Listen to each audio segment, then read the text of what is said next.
Madame, Monsieur le chef d'État, vous avez choisi de confier à la République togolaise pour les 12 mois à venir la mission de présider au présidé de notre organisation commune en vue de la guider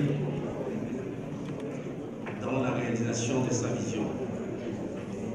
Je voudrais m'en réjouir et vous remercier très sincèrement pour ce choix et cette marque de considération et de confiance. Ce choix porté sur le Togo et sur ma modeste personne, je l'accepte humblement. Je l'accepte non seulement avec honneur et fierté, mais aussi et surtout avec responsabilité et détermination. Je saisis cette occasion pour vous exprimer, au nom du peuple togolais et du gouvernement togolais, toute ma gratitude et toute ma reconnaissance pour la confiance sans cesse renouvelée que vous n'avez cessé de nous témoigner. Cette confiance s'est récemment manifestée par la désignation du Togo pour superviser la coordination de la riposte régionale contre la maladie à virus Ebola.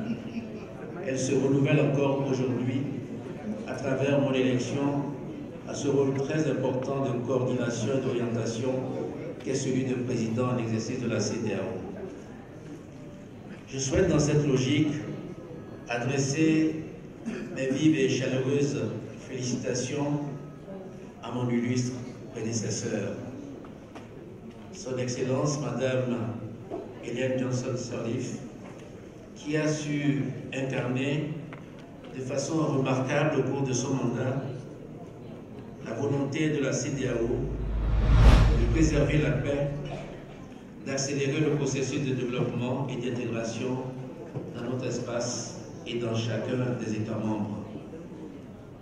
Madame, nous n'oublierons jamais combien vous vous êtes dépensé sans compter pour nous faire dialoguer entre nous, pour construire la cohésion, pour renforcer la crédibilité de notre organisation et pour remporter de nombreux succès, dont le dernier fut salué par la conférence des chefs d'État de l'Union africaine. Merci pour tout ce que vous avez fait pour la CEDEAO.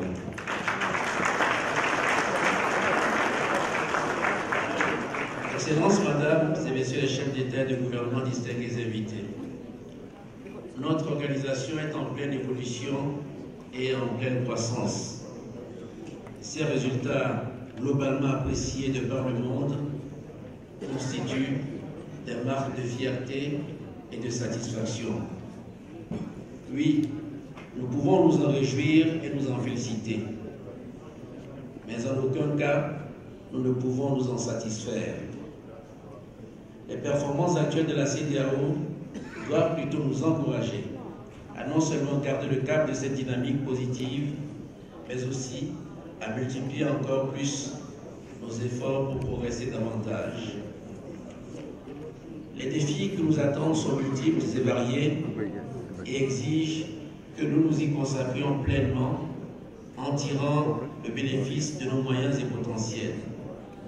Il nous faut maintenant opérer des sauts qualitatifs vers notre objectif unique, qui est de faire de notre organisation une CEDEAO des peuples.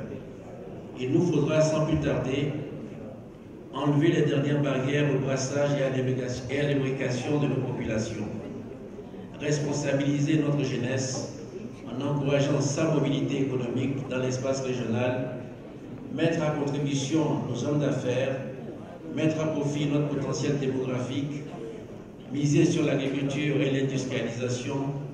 Tels sont autant de défis que nous devons relever ensemble pour l'épanouissement de nos populations.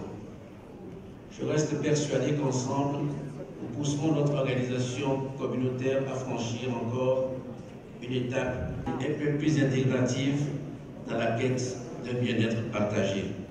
Vive la CEDEAO et vive l'intégration régionale.